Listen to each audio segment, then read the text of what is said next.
Alors, nous allons écouter maintenant Cécile Maïchak, psychopédagogue, créatrice du Doctoton et puis ensuite d'Osumani, sur le sujet les apprentissages faits par les enfants dans le cadre de cette crise sans précédent. À toi, Cécile. Merci beaucoup. Bonjour tout le monde. Merci à toutes et tous d'être là, d'être encore là à cette heure-ci, plein d'énergie. C'est un peu difficile de passer après Nicole Delépine parce qu'elle a de l'énergie à revendre. Et alors après, il faut être à la hauteur. Hein. Attention. Hein. Je vais essayer de vous garder éveillé. Au moins. Donc oui, j'ai eu envie de vous parler de l'école. Donc je suis psychopédagogue, c'est un petit peu mon domaine. Donc j'ai eu envie de vous parler de ça. Et j'ai fait un préambule en 3 points avant d'entrer dans la matière. Donc je vais vous présenter d'abord ces 3 points. Le premier point de ce préambule va être le premier rôle de l'école. Ensuite, je vais un peu vous dire comment on apprend tout compte fait, de la petite enfance à l'âge adulte, comment on apprend. Et puis, je vais vous parler des étapes de l'apprentissage. C'est Maslow qui a fixé ça, qui a conceptualisé ça. Alors, le premier rôle de l'école, ce pourquoi les parents se décident à inscrire leurs enfants à l'école, même s'ils préféreraient les garder chez eux par amour dans un premier temps, et puis pour leur apprendre vraiment ce qu'ils ont envie de leur apprendre. Ce qui vraiment va pousser les parents à un moment à inscrire leurs enfants à l'école, c'est la socialisation. C'est le tout premier rôle de l'école. Il y a d'autres lieux qui sont là pour ça, hein. La famille aussi, bien sûr, le travail ensuite, le sport, sont des lieux où les enfants et les adultes vont apprendre des codes qui vont leur permettre de s'épanouir a priori en société. Ces codes ne sont pas éternels et ne sont pas universels. Ils peuvent changer et ils bougent dans le temps. Et donc, on peut instaurer de nouveaux codes à l'école. Mais le tout premier rôle de l'école, c'est la socialisation. Donc, je vais vous demander de retenir ça, parce que c'est important pour ce que je vais dire après. Quand vous voyez ce qu'on leur a fait pendant 3 ans, c'est troublant, hein, cette première donnée déjà, toute simple. Alors, si ça veut bien fonctionner... Ah, voilà. Alors, ensuite, le deuxième point du préambule, c'est la manière dont nous apprenons. Donc, de la toute petite enfance et même encore à l'âge adulte, on apprend par 3 moyens majeurs, disons. La première manière par laquelle nous apprenons, c'est l'imitation. Donc, on refait ce qu'on voit. On observe et on refait, on observe un geste et on le refait. On observe quelqu'un qui dit quelque chose et on recommence. C'est une des plus grandes manières pour nous d'apprendre. Une deuxième manière d'apprendre, c'est la répétition. Donc, c'est pas pour rien si quand on apprend une pièce de théâtre, on dit on va répéter. C'est pas pour rien non plus si quand on fait une bêtise à l'école, on nous fait copier 100 fois, je ne ferai plus cette bêtise à l'école. C'est une répétition. Pardon ?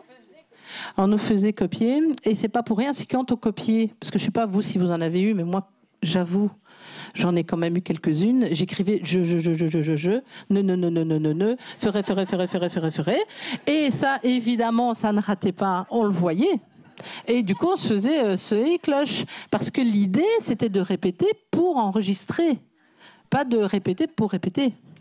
Et dans un film comme celui d'Harry Potter, dans un des derniers films d'Harry Potter, on voit qu'à un moment, l'institutrice, pour punir ses élèves, leur fait répéter une phrase en l'inscrivant sur leur peau, en la grattant sur leur peau. Là. C'est de la scarification. Et ça aide encore un petit peu plus à apprendre, parce que c'est l'expérimentation qui inscrit ce qu'on mémorise dans le corps.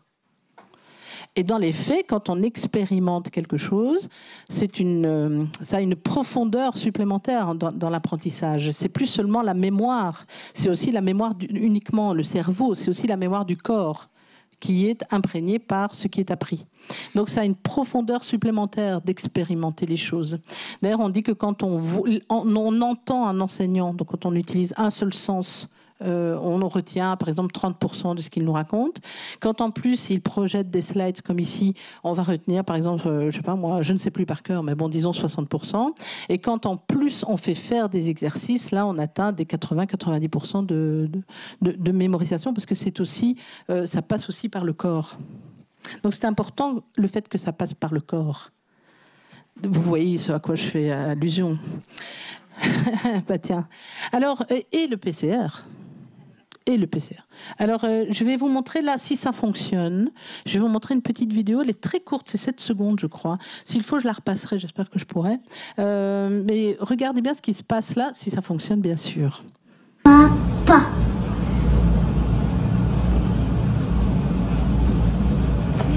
Dis papa. Papa. C'est extraordinaire. Il n'y a plus rien à dire. Voilà, je vous ai fait une démo, l'imitation, comment ça se passe. Dans le Doctoton spécial enfant qui a eu lieu en janvier 2022, il y a une pédiatre qui a expliqué qu'un petit enfant sourd qui avait jeté ses oreillettes dans la soupe, donc est venu la voir, et, enfin avec sa maman, c'était un petit bébé, 21 mois, et à un moment, l'enfant lui a arraché le masque du visage. Elle devait le porter et il lui a arraché le masque parce que il comprenait rien du tout, quoi. Et donc son réflexe a été de le faire. Donc voilà, imitation, répétition, expérimentation. Donc on voit l'impact que ça peut avoir sur les enfants, et clairement dans le Doctoton spécial enfant, c'est quelque chose qui est beaucoup ressorti, ça, les retards d'apprentissage de langage, etc. Donc ça, c'est le deuxième point de mon préambule.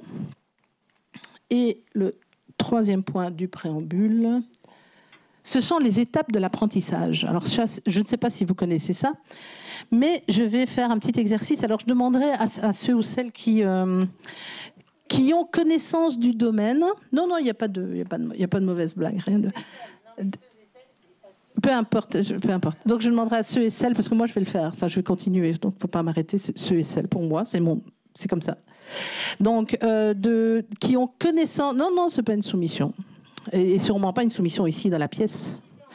Donc, à ceux et celles qui ont connaissance du domaine dont je vais parler maintenant, de ne pas réagir, si c'est possible, parce que je vais m'adresser, a priori, aux personnes qui n'ont pas connaissance de mon sujet. Je voudrais savoir ce que vous pouvez me dire sur le casse-noix moucheté.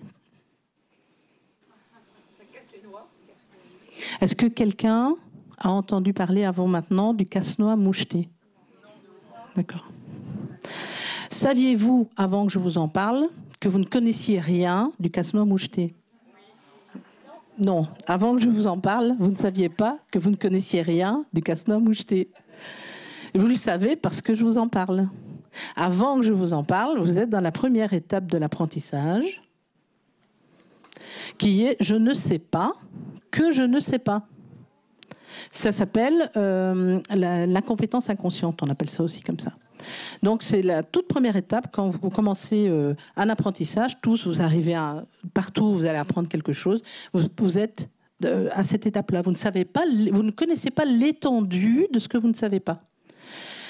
Un exemple qui va peut-être vous parler, c'est vous allez voir un notaire, par exemple, pour parler d'immobilier, il vous fait toute une présentation de textes de loi dont vous ne comprenez pas la moitié, et à la fin, il vous dit « Avez-vous des questions ?» Devrais-je avoir des questions? Ou quelles sont les questions qu'on vous pose, maître? Parce que vous ignorez l'étendue de ce que vous ne savez pas. D'accord? Quand vous prenez conscience que vous ne savez pas des différentes choses à un sujet précis, comme par exemple le casse-noix moucheté, je suis sûre que vous êtes impatient de savoir ce qu'est le casse-noix moucheté aujourd'hui, maintenant. Alors qu'il y a quelques secondes, vous ne saviez pas du tout ce que c'était. Donc c'est l'étape 2 qui est « je sais que je ne sais pas ». Donc je suis conscient qu'il y a des choses que j'ignore. Et quand vous en êtes là, vous êtes prêt à apprendre. Quand on arrive à l'école et qu'on dit « il y a un méchant virus tout nouveau qui vient de sortir et qui va tuer tout le monde », avant qu'on le dise, tous les étudiants ne savent pas qu'ils ignoraient quelque chose à ce sujet-là. Quand on arrive avec ce sujet en disant « attention, ça va être très très grave », ils sont prêts à l'apprentissage. Ils sont ouverts à apprendre de nouveaux codes, de nouvelles choses, de nouveaux éléments. D'accord, c'est valable pour tout. Hein. Quand on vous dit vous allez apprendre à conduire, vous montez dans la voiture, vous ne savez pas l'étendue de ce que vous ne saviez pas. Puis quand vous commencez à conduire, vous dites oula, oui, effectivement, il y a beaucoup de choses que je ne sais pas. Puis quand vous apprenez, au fur et à mesure que vous apprenez, ce que ça donne, c'est maintenant je sais que je sais. Donc je suis conscient de ce que j'ai appris. Si par exemple c'était dans un bouquin, vous avez lu un livre d'Ariane, vous dites « Ah, mais moi j'ai vu ça, et c'est Ariane qui l'a écrit, je me souviens, telle page, tel bouquin, etc. » Vous le savez, quand vous étiez à l'université, vous pouviez vous dire « Cette donnée-là, je l'ai apprise avec tel prof dans tel cours, et aller rechercher ça dans le syllabus, etc. » Vous savez que vous savez, vous êtes conscient de ça. Et puis l'étape d'après, quand vous pratiquez ce que vous avez appris, vous arrivez à l'étape 4 qui est « je ne sais pas » ou « je ne sais plus que je sais ». Et ça, c'est ce que vous avez intégré. Et vous l'avez tellement bien intégré que vous ne pouvez plus mettre de mots dessus. Alors, moi, j'ai donné des formations en entreprise pendant un temps. Je formais notamment des formateurs. Par exemple, quand en entreprise, on a des personnes qui sont très, très, très compétentes parce qu'il y a 30 ans qu'elles sont dans la boîte, on leur demande donc elles sont là. Et on leur demande de former ceux qui arrivent, donc ceux qui sont là. Mais on ne les outille pas pédagogiquement. Et donc, en fait, ils sont un peu trop éloignés pour pouvoir apprendre des choses à ce niveau-là et que eux, surtout, entendent ce qui est dit là. Et là, on entend, excusez-moi, je vais être un tout petit peu vulgaire, mais là, on entend « Oh là là, ce vieux con, il veut rien me dire ». Et là, on entend « Oh là là, ce jeune con, il veut rien savoir ». Mais en fait, c'est juste une question pédagogique. Si soi-même, on fait ce travail de remettre à la mémoire, de ramener à la mémoire ce qu'on sait, et que par ailleurs, en termes pédagogiques, juste en posant une question, comme avec le casse-noix moucheté, on fait passer les gens de cette étape-là à celle-ci, ben la rencontre est possible pédagogiquement. Et là, on peut apprendre des choses aux gens. Je vous le dis, si jamais on vous demande un jour de former des gens dans votre entreprise, ben voilà. Vous saurez que si vous n'avez pas fait ce travail, ça risque d'être un petit peu compliqué. Donc voilà, ça, ce sont les 4 manières d'apprendre. Donc, premier rôle de l'école, socialisation. Le deuxième point du préambule, c'est on apprend par imitation, par répétition et par expérimentation. Et enfin, troisième point du préambule, ce sont les étapes d'apprentissage avec 4 étapes.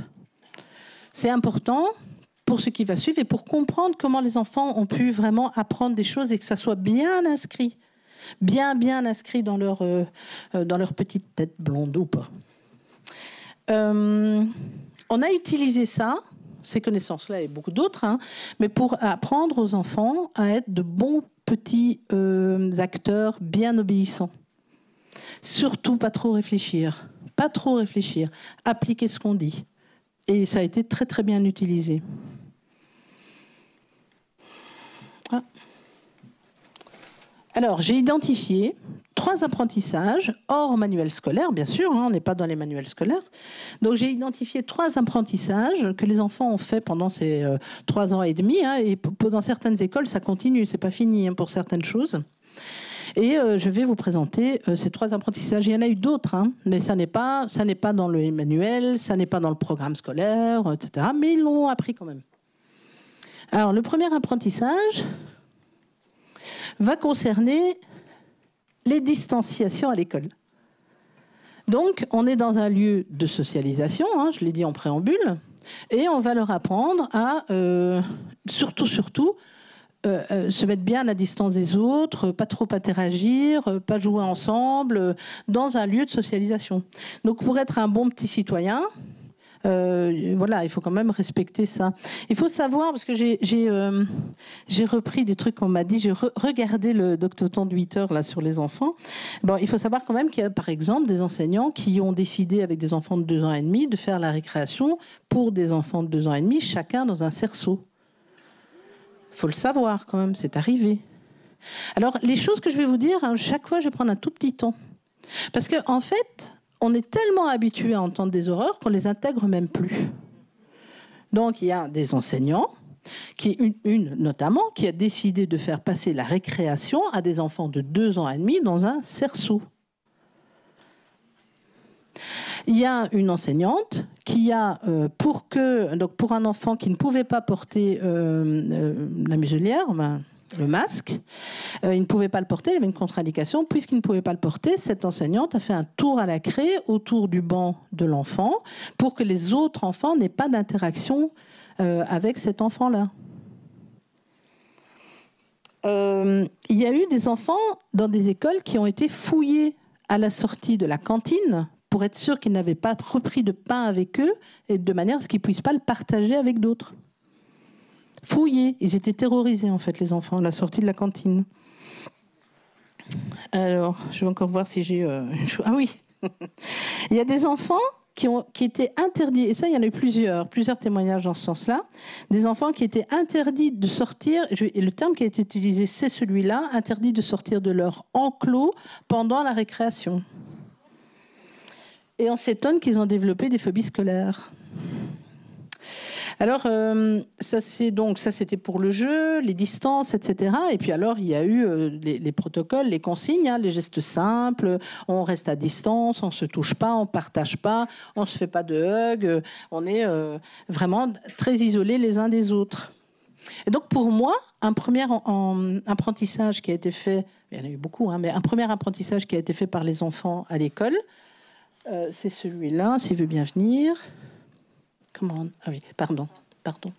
Je vais aller trop vite. Pour être socialisé, ne soyez pas sociable, c'est ça. Voilà. Pour être socialisé, ne soyez pas sociable. Ce qui est une injonction paradoxale, et ça, c'est pas à moi d'en parler. Il y a des gens ici qui en parlent beaucoup mieux que moi. Je vois Karina qui dit oui et Ariane aussi. Mais en fait, c'est une injonction paradoxale, c'est une espèce d'ordre dont on ne sait rien faire. On peut pas. C'est impossible d'obéir à ça. C'est impossible de satisfaire à cette exigence, à cette injonction. Donc ça, c'est une première chose. Si vous voulez être un bon petit citoyen, si vous voulez être bien socialisé, ne soyez pas sociable. Donc je vous rappelle que le premier rôle de l'école, c'est la socialisation. On apprend les codes pour bien s'épanouir en société. Donc voilà, ça c'est un premier apprentissage. Alors un deuxième apprentissage, c'est celui-ci. Quand ils ont fait des campagnes pour motiver les parents à injecter leurs enfants, les enfants, les adolescents, et même chez les adultes d'ailleurs, ils ont fait des panneaux comme ceci, par exemple, où on voit pourquoi on fait l'injection. Et donc là, par exemple, vous voyez, pour boire un verre, pour moi, pour être libre, pour mon voisin, pour aller bosser, pour être tranquille, pour sortir, pour ma famille, encore pour boire un verre, pour mon pays, etc. Et à aucun moment, il est écrit « pour me sauver la vie ». À aucun moment, ça n'est pas écrit ça, par contre. Donc vous avez tout, mais pas ça. Donc ça, c'est une chose. Et autre chose, c'est ça. Donc il y a eu une vaccination party à Nîmes. 800 jeunes ont participé à une fête, ils recevaient des lots et tout ça quand ils se faisaient injecter. Alors il y a eu aussi des trucs de génie comme celui-là. La première fois que je l'ai vu, j'ai dû m'asseoir. Oui, le vaccin peut avoir des effets désirables. Et donc, si vous vous faites injecter, vous pouvez sortir, vous pouvez aller en vacances, etc. C'est ce que les jeunes, les enfants et les jeunes ont appris. C'est énorme, ces affiches-là, je trouve ça énorme. Oui ? Il y en a eu aussi on voit deux jeunes qui s'embrassent, donc aussi pour les relations amoureuses, ça fonctionnait. J'avais envie de dire un truc avant de démarrer. D'abord, je vous ai remercié d'être là. Si jamais il y a des gens des renseignements généraux, je les salue aussi. Je les remercie d'être là et j'espère que vous apprenez. Voilà. Alors...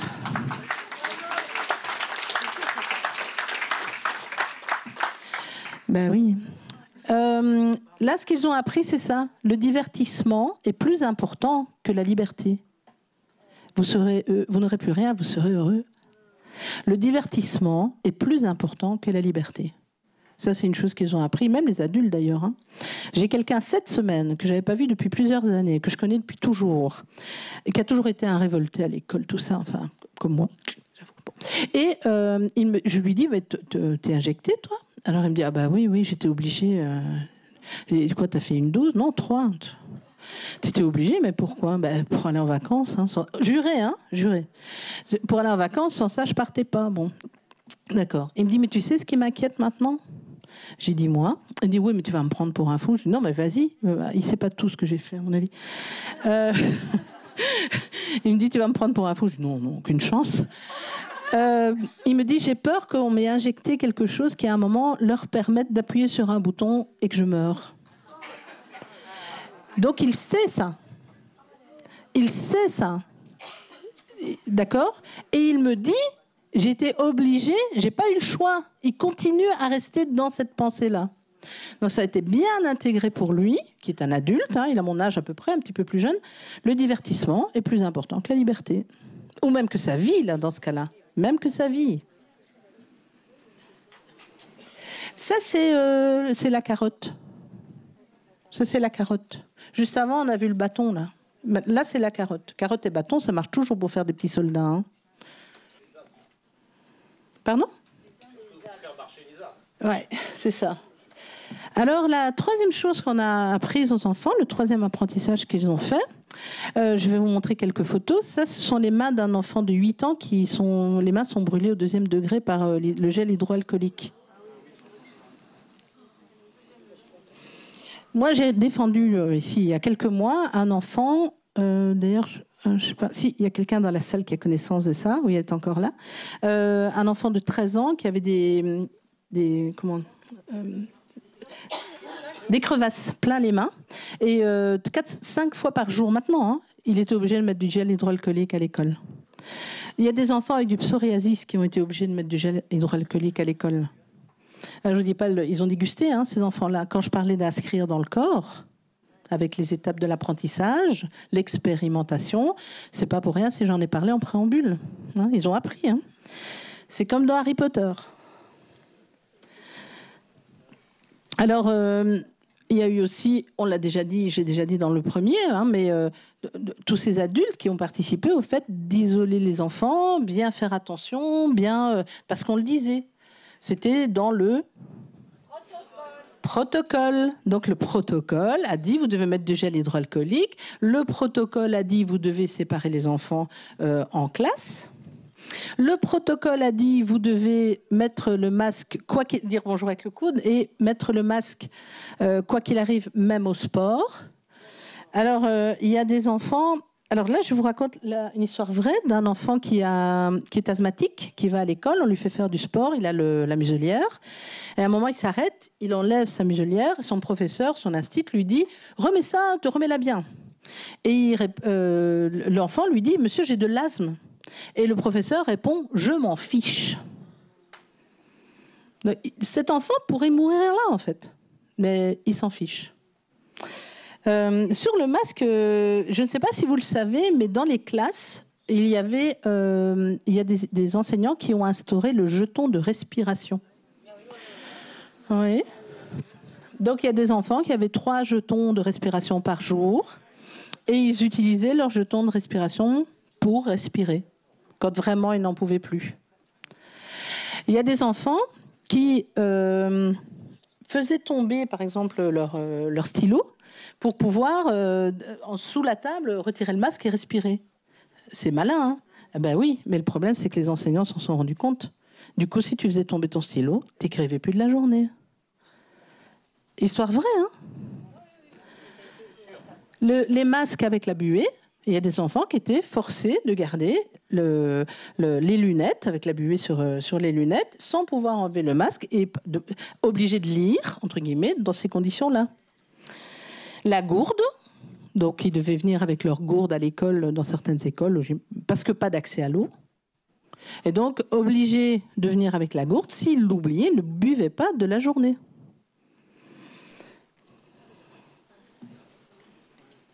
Bon, ça, voilà, ça dit tout. Je n'ai rien à dire là-dessus, ça me sidère. Et alors là, c'est Blanquer, hein, c'est Blanquer, qui annonce que maintenant, c'est plus un test PCR qu'il faudra faire, mais plusieurs pour pouvoir revenir quand on a été cas contact, etc.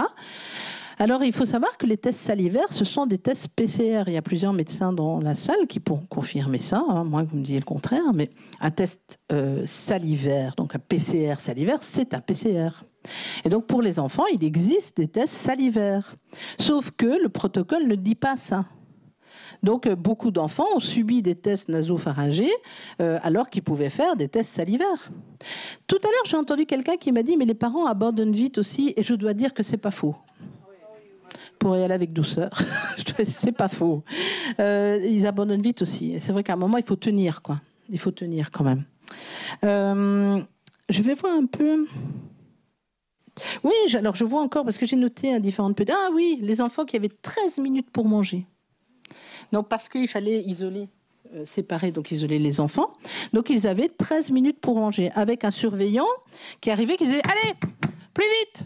Les enfants étaient terrorisés à l'idée d'aller manger. Parce qu'il fallait faire passer 2 groupes plutôt qu'un. Donc ils avaient 13 minutes pour manger. Je regarde s'il y en a encore... Ah oui, une petite... Oui, je sais, mais ça vaut la peine de le savoir quand même parce que, enfin, personnellement, je trouve qu'on en parle très peu. Très, très peu, et on a vite oublié. Une petite qui est pas bien, elle est à l'école, elle dit qu'elle n'est pas bien, les enseignants la mettent dans la cour de récréation, et alors, si ça peut vous rassurer, moi, j'ai entendu ça pendant 8 heures non-stop pendant l'émission. Donc, je vous le dis. La petite dit qu'elle n'est pas bien. Les enseignants la font partir dans la cour de récréation. Elle ne rentre plus dans la classe et elle reste dehors jusqu'à ce que quelqu'un vienne la chercher. Et c'est une crise d'appendicite. Alors, ça, en fait, c'est ceci. Hein. Les protocoles annihilent toute forme d'humanité. Le protocole déshumanise. Et ça, pour moi, vraiment... Il y a quelque chose, on doit faire quelque chose par rapport à ça. Et en France, plus qu'en Belgique, vous avez été préparés à ça. Les protocoles, il y a longtemps que les protocoles sont entrés dans beaucoup de domaines dans lesquels ça n'a rien à faire. Donc, un protocole, c'est fait pour éviter de réfléchir, éviter de perdre du temps à réfléchir, à savoir ce qu'on doit faire. C'est fait aussi pour que tout le monde fasse la même chose au même moment, dans les bonnes circonstances. Mais ça n'a rien à faire, comme le disait tout à l'heure Nicole de Lépine, ça n'a rien à faire dans un lieu, par exemple, de socialisation. C'est antinomique. Protocole, socialisation, c'est antinomique. Ça n'a rien à faire là. Donc je pense qu'il y aurait un beau petit travail à faire sur les protocoles, isoler vraiment cette problématique-là. Oui ?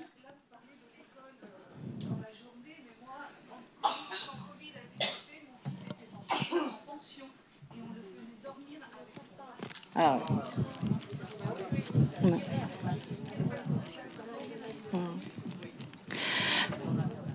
Merci. Alors, donc tous les exemples que je donne là, mon truc à moi, c'est pas le voyeurisme, hein, du tout, hein, pas du tout. Mais je pense que c'est quand même important de le savoir parce que beaucoup de parents ont connaissance de ce qui s'est passé dans l'école de leurs enfants, mais ignorent ce qui s'est passé dans l'école de celui d'à côté, celui encore à côté, etc. Et je pense qu'à un moment, rassembler tout ce qui s'est passé, ça a quand même une utilité pour la prise de conscience et pour pouvoir aider d'autres peut-être à prendre conscience de ce qui peut arriver à leurs enfants maintenant. Voilà, donc ça, c'est ce qu'ils ont appris. Pourquoi ? Alors, personnellement, j'ai la certitude que ce qu'on a voulu leur apprendre surtout et avant tout, c'est ne pas réfléchir et obéir. Voilà, bâton, carotte, on ne réfléchit pas et on obéit. Benoît Hux a dit, on est capable de faire souffrir des enfants simplement parce que c'est la loi. C'est comme dans l'expérience de Milgram. L'intelligence, c'est être capable de désobéir. Là, on voit quelqu'un qui fait un PCR dans le nez d'un petit bébé, mais je vous jure, c'est vrai, il ne faudrait pas que je l'ai dans mes mains, cette personne-là. C'est pas possible, quoi, de voir ça. Pardon ? Pendant le Covid, pour aller à l'hôpital, il fallait des tests PCR. Ouais. Nasopharyngés, oui. Ouais. Donc voilà, oui, c'est vrai que l'intelligence, c'est être capable aussi de dire, bah oui, c'est peut-être la règle, mais là, ça ne s'applique pas, en fait. Non, là, on ne va pas le faire, c'est non. Et le courage, ça, c'est vrai. Oui. Oui, c'est ça. On regarde ailleurs. Oui, c'est vrai. C'est pas moi, en effet.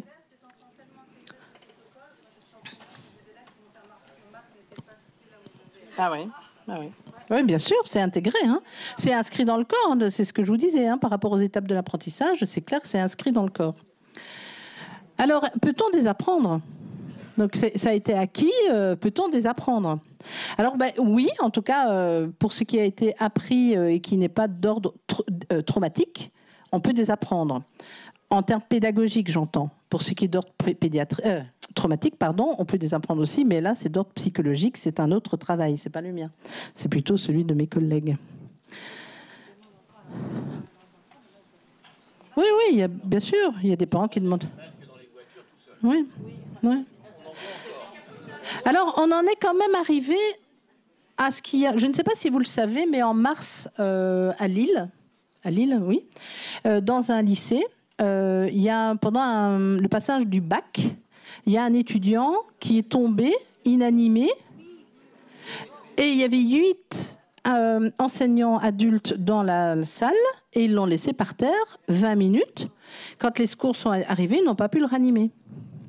Et ça, le fait que les gens restent figés comme ça, ne bougent pas parce que le protocole a dit que pendant un examen de bac, c'est quand même vraiment problématique. Enfin, je veux dire, là, pire que ça, je ne sais pas si on peut faire. Donc, je pense qu'il y a vraiment, vraiment quelque chose à faire au niveau des protocoles. Je reviens là-dessus. Au niveau des individus, quand même, j'espère bien que les questions vont être...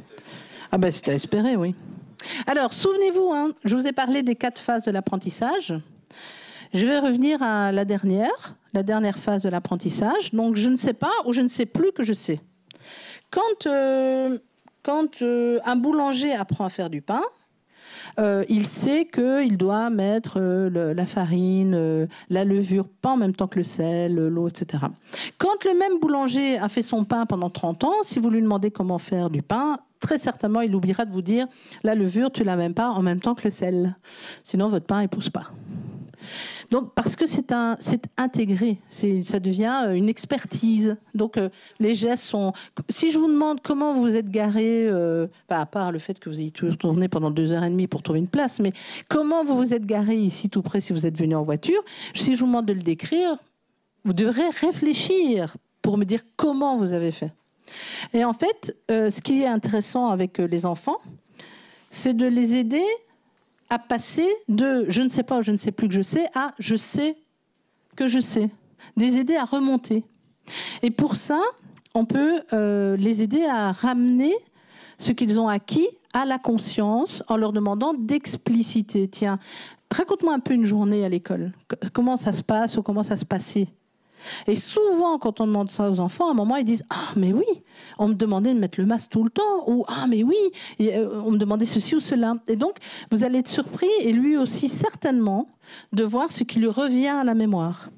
Et là, vous pouvez identifier s'il y a des choses qui, juste en discutant, ok, ça passe, il a compris que c'était complètement incohérent, ou qu'il n'y avait pas de logique, ou vous allez pouvoir identifier s'il y a quelque chose qui l'a vraiment...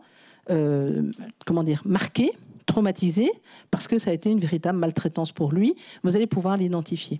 Alors, quand on fait un entretien d'explicitation, ce qui est intéressant, c'est d'aller là où les choses ne sont pas dites. Donc, par exemple, oui, à l'école, voilà, on rentrait, et puis on s'installait, voilà, quoi, comme toujours. Et comme toujours, qu'est-ce que ça veut dire comme toujours ? Ou voilà, qu'est-ce que ça veut dire ? Voilà, là où il n'y a pas de mots, où il y a un silence, où il y a une espèce d'évidence qui s'installe, alors on va lui demander d'aller mettre les mots dessus. C'est ça un entretien d'explicitation.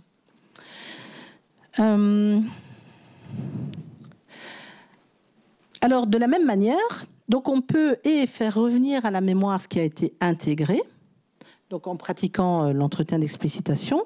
Et on peut aussi, puisque l'enfant apprend notamment avec l'expérimentation, on peut lui ouvrir l'esprit à la découverte pour le faire passer de « je ne sais pas » que « je ne sais pas », parce que l'air de rien, il y a des choses qu'ils ont apprises, mais il y a aussi plein de choses qu'ils n'ont pas apprises de fait. De fait. C'est quoi faire un hug ? C'est quoi jouer avec les potes, avec les amis ? C'est quoi partager une pomme ?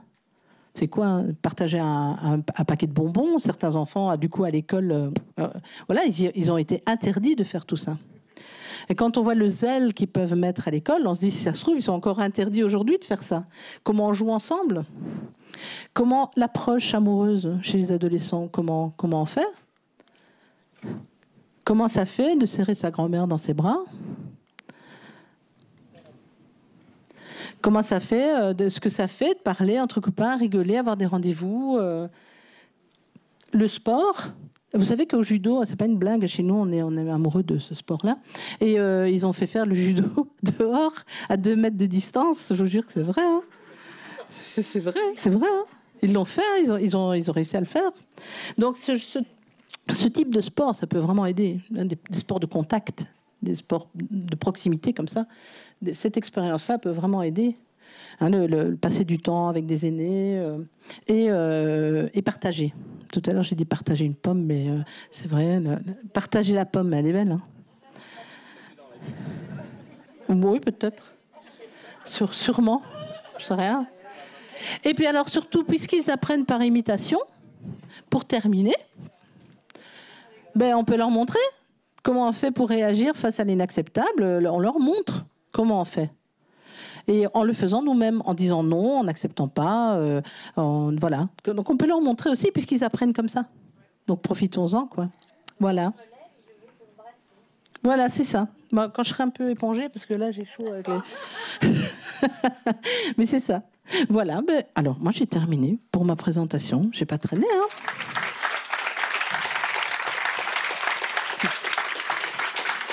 Merci.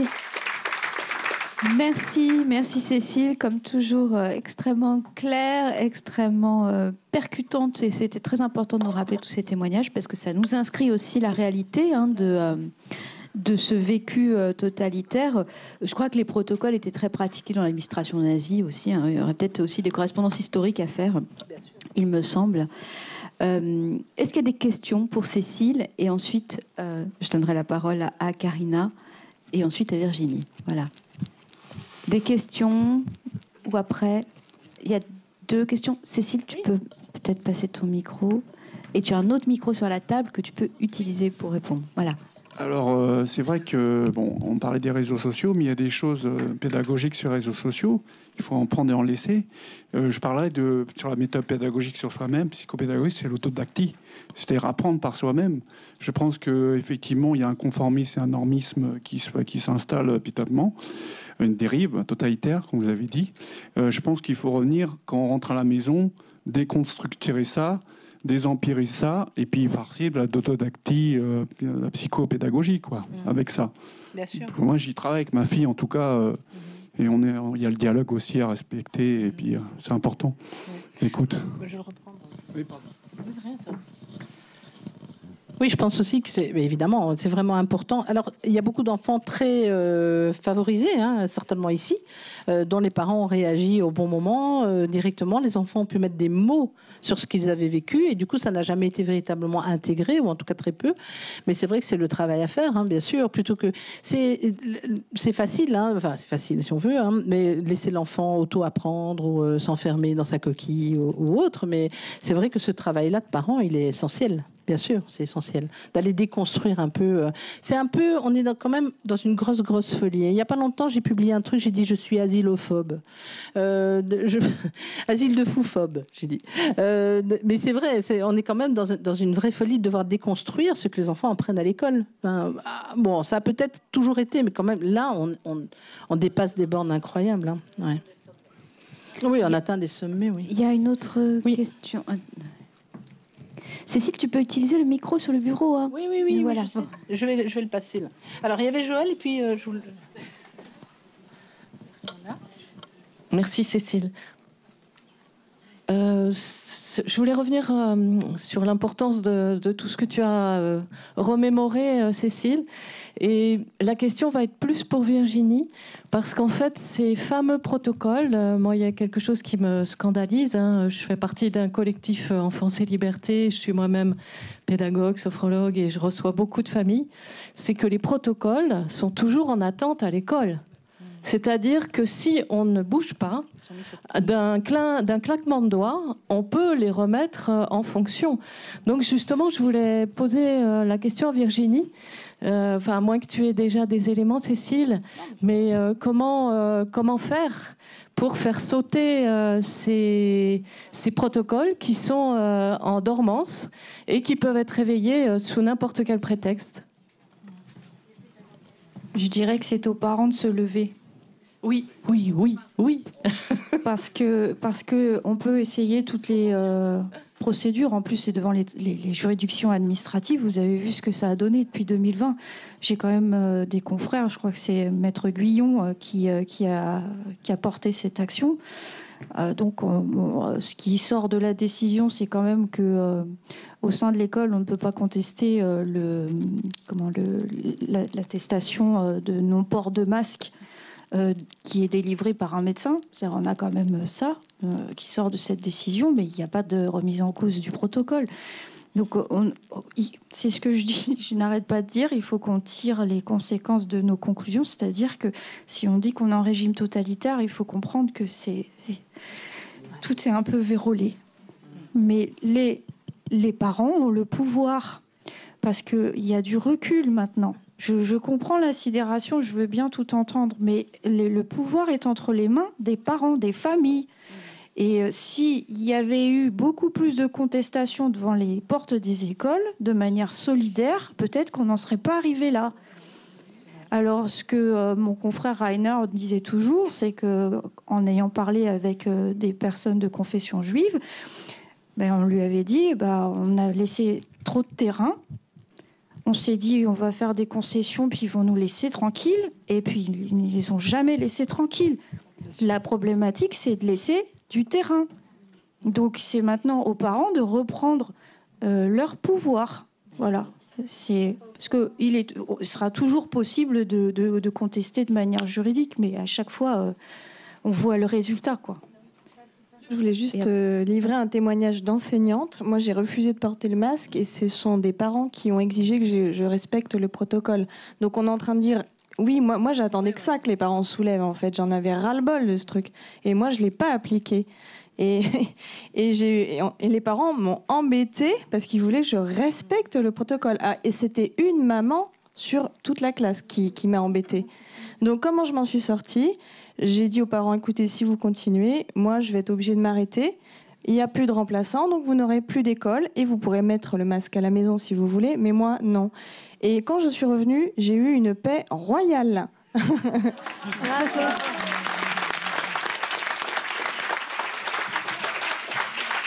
Alors, encore deux. Là-bas. Voilà. Et après, on reprendra. Ouais.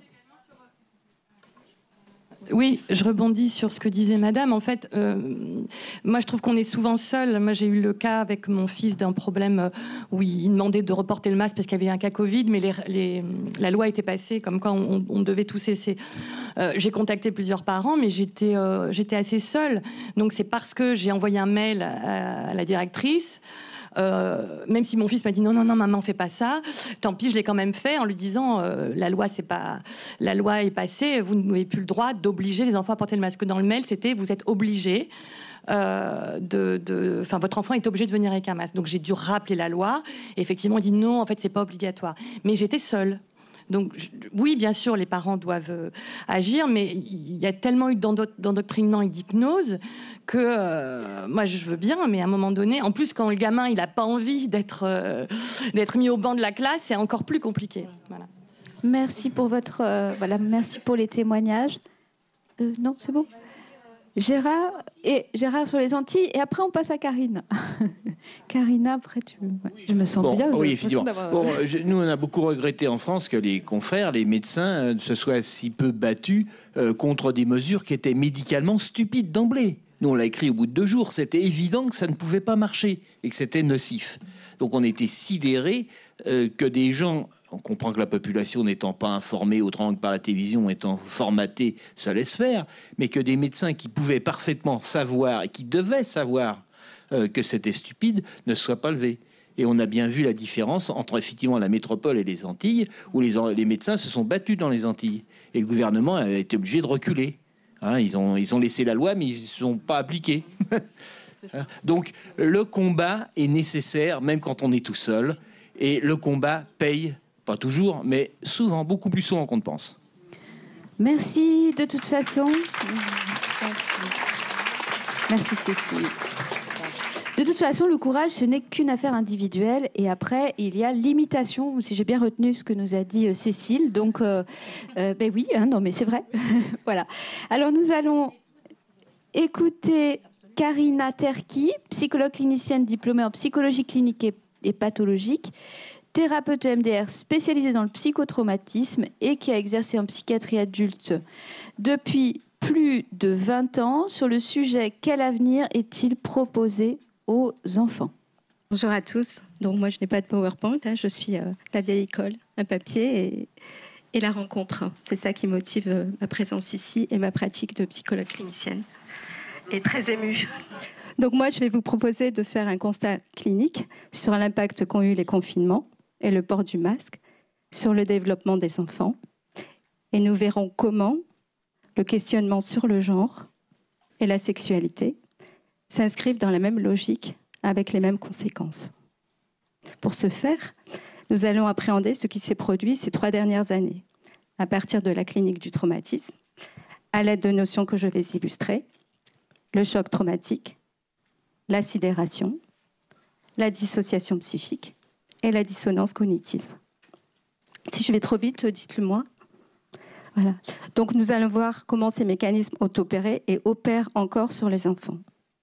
Et en conclusion, nous examinerons les alternatives possibles pour sortir du traumatisme et rendre aux enfants tout ce qui leur est dû. Tout a commencé par une histoire étrange. La mort rôdait, devrais-je dire rôde, sous la forme d'un virus masculin, puis devenu féminin en l'espace d'1 an. Ici, c'est important de se souvenir parce qu'un des effets de ce qui s'est passé, c'est qu'on perd la notion du temps et on perd justement la mémoire. Et ce n'est pas sans effet et ce n'est pas anodin. Donc ici, comme je disais, s'origine la sidération traumatique par laquelle tout a débuté. Celui du choc causé par la survenue d'un danger mortel, imminent et invisible. Le temps vécu fut égrené par les confinements, les inquiétudes, les litanies de chiffres.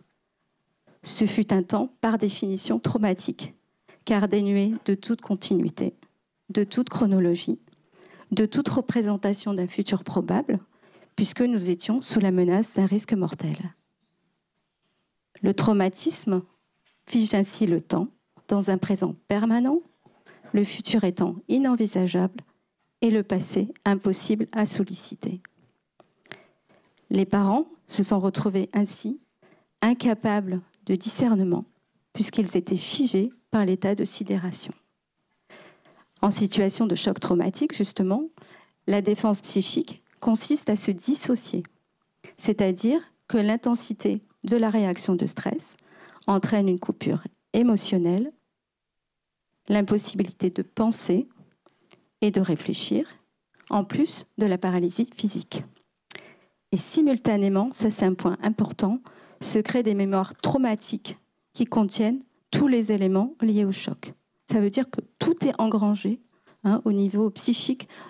Il y a la mémoire de tout ce qui s'est passé, de tous les éléments, les émotions, les images, les sensations, les odeurs, les bruits, les voix. C'est vraiment engrammé. Ça, c'est important de l'avoir en tête. On va voir pourquoi, justement. Donc, on va examiner les conséquences de ce qui s'est passé sur les relations parents-enfants.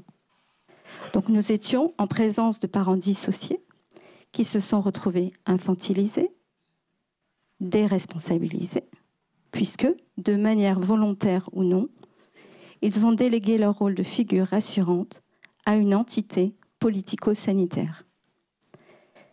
Pris dans une dynamique d'obéissance, et eux-mêmes cherchant une réassurance, puisque personne ne savait ce qui s'est passé, donc chacun allait rechercher et chercher de l'assurance là où il pouvait. Donc ces parents, donc, pris en tête dynamique d'obéissance et en même temps dans la nécessité de chercher une réassurance, parce qu'ils étaient dissociés et donc manipulables, les parents sont devenus alors de manière perverse les bourreaux de leurs propres enfants. C'est ainsi que la dissonance cognitive s'est installée. Les parents ont été mis dans la situation de se voir en train de maltraiter leurs enfants sans pour autant le réaliser, parce que c'est une pensée insupportable et impensable. L'obéissance aux directives gouvernementales est devenue la règle, mettant les parents en situation de déléguer leur autorité à un pouvoir supérieur, quand bien même ce dernier faisait preuve de maltraitance, devenant eux-mêmes maltraitants à leur tour. La relation aux enfants s'est inscrite ainsi dans une dynamique d'injonction paradoxale. Ça a été théorisé en psychologie comme la double contrainte, c'est-à-dire deux propositions contradictoires cohabitent et tenter de répondre à l'une, c'est désobéir alors à l'autre.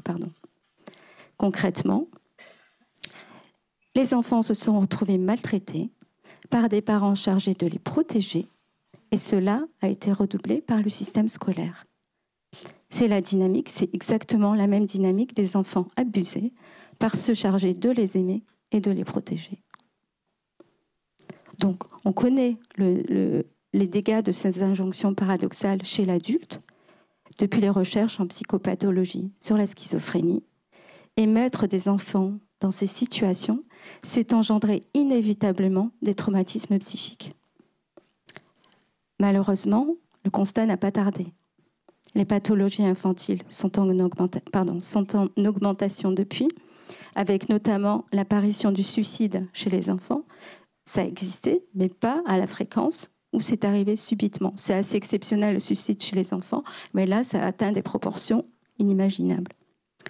Il y a eu également des troubles du type phobie, insomnie, troubles obsessionnels compulsifs ou troubles anxieux, avec une possibilité d'évolution à moyen et long terme vers des pathologies telles que la schizophrénie, la perversion et la paranoïa.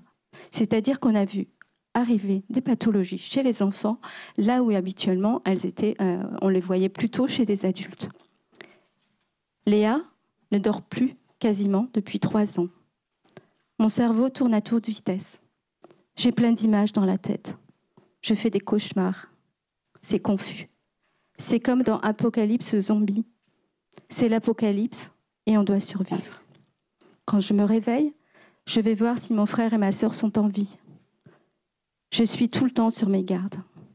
Lorsqu'elle a pu retourner à l'école, parce qu'elle a été déscolarisée quasiment 1 an, donc elle est retournée à l'école il y a quelques semaines, et elle me dit, dans mon cartable, j'ai toujours de l'argent, de la nourriture et de l'eau, parce que le danger est partout. Au moment du port du masque, les enfants ont subi les injonctions paradoxales, du type « parler bâillonné »,« respirer bâillonné ». Là aussi, les conséquences ont été immédiatement perceptibles à travers les différents troubles touchant le langage, les apprentissages scolaires et la sphère émotionnelle par carence de stimulation. Simon avait 1 an au moment du premier confinement, en avril 2020. Il arrachait le masque des adultes. À 2 ans, il ne savait dire que 2 mots. Des séances d'orthophonie lui ont permis de rattraper ce retard. Nicolas, lui, faisait son entrée au CP. On devait mettre le masque. C'est maman qui les faisait. Je le mettais comme les copains. C'était dur parce qu'on ne pouvait pas respirer et ça tenait chaud. La formation de l'intelligence, au sens développemental, passe par l'intégration et l'assimilation de nouvelles connaissances. L'acquisition du langage, du vocabulaire, de la grammaire, permet la construction d'une représentation du monde et de se penser soi-même dans le monde. Ce temps de maturation nécessaire a été supplanté par celui de la présence ou de l'absence d'un agent pathogène, modifiant tout le rythme des enfants, altérant toutes les acquisitions par absence de continuité. Se penser dans le monde est devenu impossible pour les enfants, soumis à une temporalité fractionnée, arbitraire, avec des parents dissociés et un système scolaire qui, sous couvert d'une politique sanitaire, est devenu un système autoritaire, ne pouvant plus assurer sa fonction éducative, je dirais d'instruction, et garante de la transmission et du développement des savoirs. L'image de soi et du schéma corporel ont également subi les effets délétères de ces carences langagières, sensorielles et relationnelles. Il en résulte aujourd'hui des troubles phobiques, anxieux et somatoformes chez les enfants. Lou est en grande section de maternelle au mois de juin 2020. Elle est retournée à l'école car ses parents sont soignants. Pour des raisons d'organisation, elle s'est retrouvée dans une autre classe avec d'autres élèves, une autre institutrice et un autre dortoir, Elle pensait qu'on l'avait changée d'école et elle ne voulait plus y retourner. Chaque enfant était seul à sa table, séparé des autres par un tapis sur lequel il devait évoluer avec interdiction de toucher ses camarades. Lou a développé depuis des problèmes de peau et s'approche difficilement des enfants comme des adultes. Sabrina, elle, a fait une phobie scolaire qui a duré 1 an. Le premier confinement a été agréable. Tout le monde était pareil. On communiquait sur les réseaux sociaux. Mais ensuite, j'ai eu la pression d'aller à l'école. C'était anxiogène. Tout le monde ne parlait que de ça. Tout se rattachait à ça. Il fallait avoir les masques. On ne parlait que de ça. Je ne supportais plus de voir tout ce monde. J'avais des crises d'angoisse. J'étais mieux à la maison. Les directives de toutes sortes ont conduit à la mise en œuvre de la maltraitance sur les enfants par la mise à mal systématique des éléments permettant leur structuration psychique. Nous savons que les premiers modèles identificatoires qui permettent le plus harmonieux développement s'appuient sur les premières relations aux parents. Quand je dis parents, c'est aussi figure parentale, les premières figures de réassurance et d'attachement. Nous voici donc avec des enfants dont les premiers étayages sont fragilisés par défaut de contenance et de structuration. Nous avons ensuite assisté à l'entrée à l'école et dans la société, dans son ensemble, aux directives à propos du genre et de la sexualité des enfants. Si nous reprenons le développement de l'enfant, la question du biologique est fondamentale, puisque le corps sexué, qui n'est pas la sexualité, assigne le genre. On est dans un sexe d'appartenance. On est de sexe féminin ou de sexe masculin. Dénier le biologique, c'est-à-dire dénier cet état de fait, c'est dénier la castration au sens symbolique, c'est-à-dire refuser en même temps la limite et le cadre dans lequel l'enfant peut se développer et s'épanouir. Parler de changement de sexe et aller jusqu'à le proposer parfois, alors que l'enfant en est au stade de la pensée magique, c'est-à-dire que tout est réalisable, c'est le confronter à un mensonge qui consisterait à lui faire croire que l'on peut changer le biologique, c'est-à-dire je peux changer de sexe d'appartenance, en passant sous silence la mutilation que ça représente, et en plus de le confronter à un traumatisme de l'ordre du sexuel. Pourquoi ? Parce que parler de sexualité à un enfant, c'est une projection de la sexualité adulte sur un enfant qui n'est pas mature psychiquement et physiquement. C'est cela qui fait l'effraction traumatique. La sexualité infantile n'existe pas au sens où on voudrait le faire croire, car l'organe ne fait pas la fonction. Et ce faisant, on confronte un enfant qui en est au stade de la construction de son identité sexuée à la sexualité d'un adulte. La question se pose de fait lorsqu'un enfant, par exemple, demande un changement de sexe, par le biais du prénom, par exemple. Donc l'adulte, en acceptant ceci, nie l'assignation biologique de l'enfant, valide la possibilité de changer de sexe et légitime de surcroît le fantasme d'auto-engendrement par auto-nomination. Quel message est adressé à un enfant lorsqu'on entérine ce fantasme ? On lui assigne une place hors castration qui le met dans la toute-puissance, c'est-à-dire soit devenir l'égal d'un dieu ou aller jusqu'à la folie puisque la réalité est niée. Valider ce fantasme, c'est également sortir l'enfant de sa lignée généalogique. Nul besoin d'ancêtre, puisque l'enfant est à ce titre conçu et engendré par lui-même. De plus, le changement validé par la langue, tel le pronom yel par exemple, est bien systématique de la confusion dans laquelle les enfants sont plongés et maintenus, alors même qu'ils sont en plein apprentissage du langage. La confusion est aggravée d'autant plus lorsque les adultes, ayant eux une identité sexuelle établie, se transvestissant, j'utilise à dessein ce mot, hein, on parle des drag queens là, qui vont raconter aux enfants des contes à l'école en leur disant que c'est très agréable d'être un monsieur, madame, hein, d'être voilà, dans une espèce dans une confusion sexuelle. C'est une effraction de plus opérée sur les enfants. La clinique nous enseigne qu'un développement harmonieux nécessite de se construire dans l'altérité, de s'inscrire dans une lignée et d'en accepter et partager les règles. Ceci permet de se structurer dans un dialogue permanent, parfois conflictuel, où l'adulte rassure et contient. C'est à cette condition que l'enfant peut se projeter dans l'avenir, parmi les siens et dans la société. Nous avons fait le constat suivant. Tout au long de la crise sanitaire, les directives gouvernementales ont provoqué la séparation des familles physiquement et psychiquement, empêchant ainsi ce rapport à l'altérité, l'autre devenant une menace mortelle. Aujourd'hui encore, les traces traumatiques persistent dans de nombreuses familles qui n'ont pas pu retrouver leur équilibre. Si l'on se remémore le sort fait aux personnes âgées, retenons que ce maillon relationnel important, lui aussi, a été exclu, puisque désormais les générations ne pouvaient plus cohabiter au risque de potentiellement mourir. Hein. Papy et mamie pouvaient aller manger leur part de bûche dans la cuisine. Lors de l'anniversaire de Simon, parce qu'il a soufflé les 2 bougies de son gâteau sans masque, le grand-père masqué n'a pas voulu manger le gâteau. Nous voyons qu'au même titre que le masque, la question du genre soulève elle aussi la problématique transgénérationnelle, puisqu'elle désarime les enfants de leur généalogie.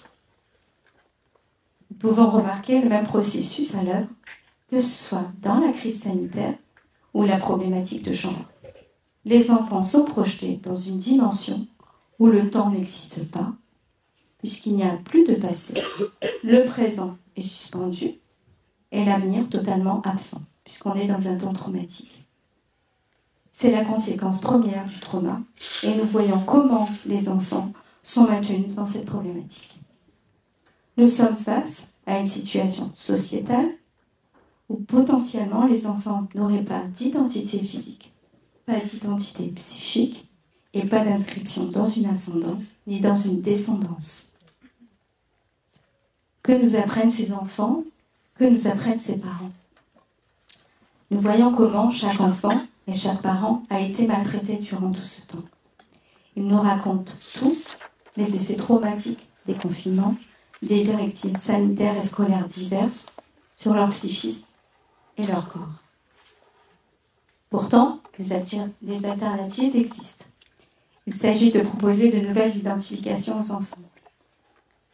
Chacun en a gardé l'empreinte psychique, émotionnelle et physique jusqu'à aujourd'hui, et l'on voit bien la nécessité de réparer ces traumatismes. La boussole qui nous oriente est celle de la clinique de la prise en charge du traumatisme, c'est-à-dire qui consiste à en soigner les séquelles. Elle nous enseigne qu'à partir de la réassurance, de la confiance dans la relation, une restauration psychique, émotionnelle et corporelle est possible. Cette possibilité permet à la personne traumatisée de retrouver ses potentialités et de retrouver sa dynamique existentielle. C'est dans une écoute attentive, bienveillante et rassurante que pourront émerger et se déployer les ressources des enfants. Rappelons une règle fondamentale pour autant. Un enfant est un enfant, un adulte est un adulte. Respecter les enfants, c'est leur permettre de s'inscrire dans le champ des possibles d'un enfant et non pas en l'affublant des fantasmes d'adultes. C'est en veillant à maintenir un environnement affectif sécurisant et stable que la sortie du trauma est possible. Léa nous dit ceci. « Je veux qu'on me respecte. Je veux que les adultes me respectent. Ils disent des choses mais ne les font pas eux-mêmes. » Elle a ainsi trouvé un intérêt particulier pour la Corée, sa nourriture, sa culture musicale. Ce sont des gens respectueux. Sécuriser les enfants, Les respecter, c'est leur proposer des repères et des modèles identificatoires propres à leur stade développemental, avec une temporalité et une rythmicité propres. Ceci afin de ne pas les projeter dans des problématiques qui ne sont pas les leurs, au risque, nous le savons clairement aujourd'hui, de les traumatiser. Dimitri est en difficulté scolaire depuis 1 an. Je n'arrive pas à me concentrer. Je ne sais pas comment me comporter avec les autres. Je voudrais qu'on me laisse tranquille. Les enfants nous interrogent sur nos valeurs. Il est important d'y répondre, car c'est dans ce dialogue retrouvé que s'instaure et se développe la relation rassurante et structurante qui permettra à l'enfant de s'inscrire dans les principes philosophiques fondamentaux de ce qui fonde notre condition humaine. Ce dialogue va être absolument crucial lorsque des mémoires traumatiques surgiront. L'adulte devra rassurer, protéger, accueillir et mettre du sens dans ce que l'enfant exprimera sur ce qui lui est arrivé. Le dialogue intérieur se fait parfois avec Dieu, lorsque les enfants aspirent à trouver des réponses ou en tout cas à poser leurs questions. Ils en appellent à la transcendance, à la spiritualité, parfois à d'autres cultures, on l'a vu, afin de trouver des réponses à leurs questions existentielles. Sabrina explique. Je me suis intéressée à la spiritualité. J'ai lu la Bible, le Coran. Je parlais à Dieu tous les jours. J'ai aussi découvert des styles de musique, des groupes qui avaient le même âge que moi. C'est tout ça qui m'a aidé à retourner à l'école. Notre responsabilité d'adulte et de parents est bien convoquée dans toutes ces dimensions. Il s'agit, que ce soit dans les familles, à l'école ou dans la société plus largement, de réintroduire les références dont les enfants ont besoin pour s'inscrire dans ce qui fera le lien social. Léa et Sabrina nous le disent, elles veulent être comme les autres. Il s'agit également de réhabiliter la langue comme premier outil relationnel, de lui redonner sa richesse. Celle-ci a été incroyablement mise à mal, l'amenant même à produire de la confusion.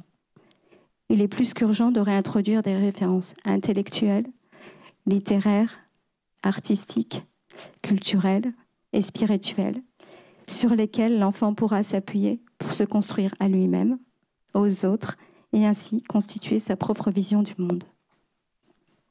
À l'ère du métaverse, qui voudrait nous propulser dans une dimension où le corps, le temps, le langage seraient anéantis, ces enfants nous rappellent notre incarnation, notre condition humaine dans sa richesse, sa complexité et sa finitude. Protéger les enfants nécessite pour les parents d'assumer leur autorité, au risque de perdre un pseudo-confort qui les exonère de toute responsabilité. Être parent, c'est accepter la dimension de sacrifice et de perte inhérente à cette fonction parentale, justement. C'est ainsi que des parents se sont positionnés, en réaffirmant leur autorité, afin de prodiguer à leur enfant amour et protection. Des parents ont pris des décisions pour leur enfant. Ils se sont fait confiance. Ils ont écouté leur éthique parentale. Même pris dans le conflit de loyauté entre la désobéissance à l'institution, à leurs propres parents et leurs enfants, ils se sont positionnés au bénéfice de leurs enfants. Maud dira ainsi : mes parents et beaux-parents ne veulent plus voir mes enfants depuis le masque. Les relations avec eux sont devenues difficiles ou agressives.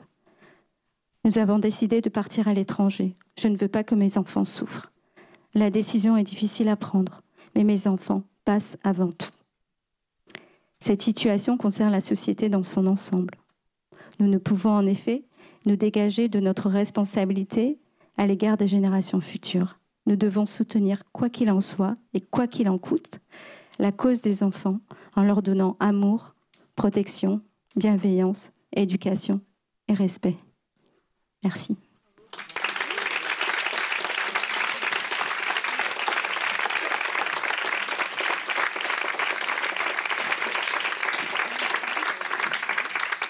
Alors merci beaucoup Karina, je trouve tellement important que nous terminions cette journée finalement avec ces deux interventions qui nous ramènent dans le réel des témoignages de victimes. Et l'émotion de Karina est très importante aussi pour tous nous réhumaniser, c'est-à-dire que, si j'ai bien compris l'enseignement de Cécile, nous nous resocialisons là ensemble. Et c'est donc, j'ai bien compris. Et en t'écoutant, Karina, j'ai pensé à un terme qui était que nous étions en train de subir une fabrication de guerre des générations. Et donc, ça me paraît effectivement, bon, de toute façon, extrêmement grave, hein, ça vous le savez, ce que nous vivons, mais cette guerre des générations, voilà, c'est très... D'ailleurs, la psychologue que je suis, elle repère ce qui se passe en elle. Et en fait, je me suis rendu compte que quand j'écrivais ce texte, j'avais une image qui m'est venue. Donc, j'avais 8 ans. Donc, j'étais en Algérie et j'étais assise sur le tapis avec ma grand-mère maternelle qui était en train de carder la laine et qui m'a appris à filer la laine dans son rouet. Et c'est vraiment la question du lien qui m'est venue à ce moment-là. On est vraiment dans le lien générationnel et c'est important de ne pas couper ce lien et de ne laisser personne couper ce lien parce que la transmission, elle est à ce prix-là et elle est vitale et cruciale en ce moment. Absolument. Merci Karina, merci.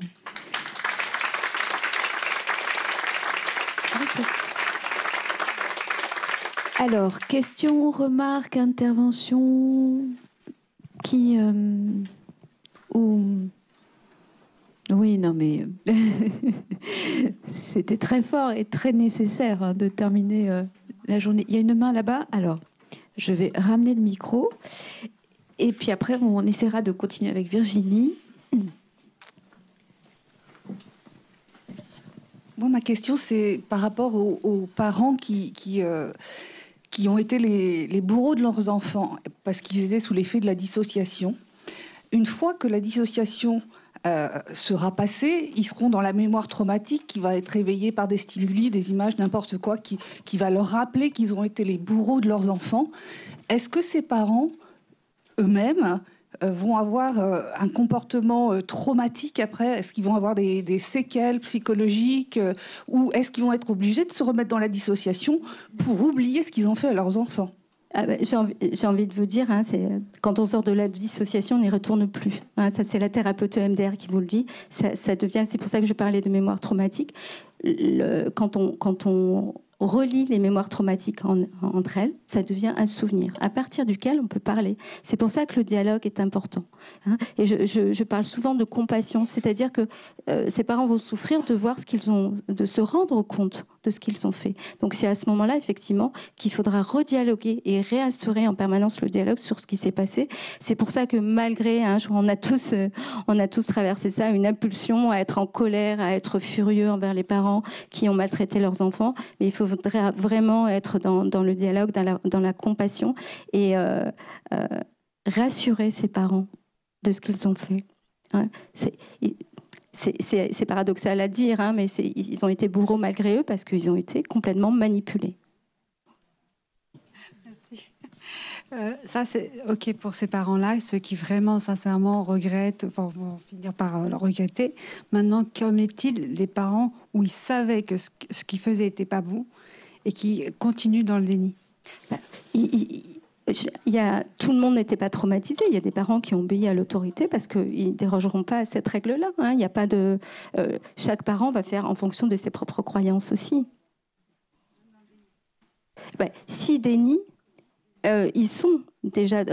c'est un degré, c'est justement, ils veulent pas... c'est le risque de repartir dans la dissociation à ce moment-là, vous voyez ? Oui. Il y a trois situations. Des parents qui sont convaincus de ce qu'ils ont fait, ils dérangeront jamais. Hein, une obéissance assidue, intangible. Hein, ils ont fait ce qu'on leur a dit et c'est bien, ils dérangeront jamais de ça.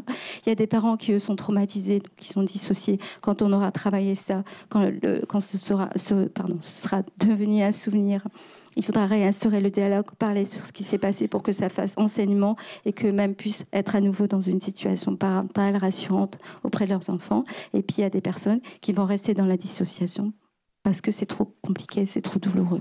Ouais. Ouais. Et c'est pour ça que je crois que c'est vraiment important de réaliser ça. Moi, au fur et à mesure que les choses sont arrivées, c'est fait sciemment. On ne peut pas avoir ce genre de situation. À ce point-là, il y a tous les mécanismes de la manipulation qui sont là. Moi, je voudrais parler, parce que vous avez parlé de dissociation. Mais alors, j'écoute ce qu'a dit Cécile, madame. Et en fait, j'ai l'impression, là, j'ai une intuition. Je me dis, en fait, il y a une dissociation avec les parents, parce qu'ils devenaient bourreaux.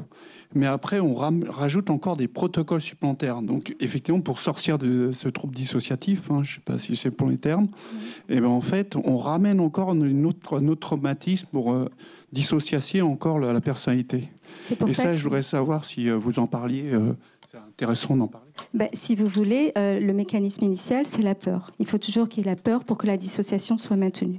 Et donc, ce qui est important, et c'est pour ça que je dis que c'est pas anodin ce qui s'est passé et que c'est une vraie continuité. Il y a un dessin derrière. C'est pour ça que je parle de politique sanitaire. Moi, je suis psychologue clinicienne, c'est pas du tout mon domaine. Mais et puis, c'est le fait de travailler le trauma. Je travaille avec des gens qui ont été traumatisés, abusés, des choses très violentes, très graves. Quand on voit que les mécanismes qui ont été mis en place sciemment opèrent de la même manière, ont opéré et continuent d'opérer de la même manière, c'est pas terminé. Donc à chaque fois, le mécanisme, c'est quoi? C'est peur, choc traumatique, sidération, dissociation. Et qu'est-ce qu'on fait de quelqu'un qui est dissocié? On lui fait faire ce qu'on veut. Donc les protocoles, c'est au même titre que l'autorité, c'est sécurisant un protocole. Il n'y a pas besoin de réfléchir, comme disait Cécile. On n'a pas besoin de réfléchir, c'est du prêt à penser. Et c'est en ça qu'effectivement, il faut être très très vigilant. Alors, parce que c'est Gérard, on est une exception. Moi, je veux simplement dire à tous, n'ayez plus peur. On l'a dit tout de suite. Au bout d'un mois, on a dit, n'ayez pas peur, c'est qu'une grippe. Eh bien là, actuellement, n'ayez pas peur du réchauffement climatique. N'ayez pas peur de toutes les conneries qu'ils veulent nous imposer. On est beaucoup plus nombreux qu'eux, on les vaincra.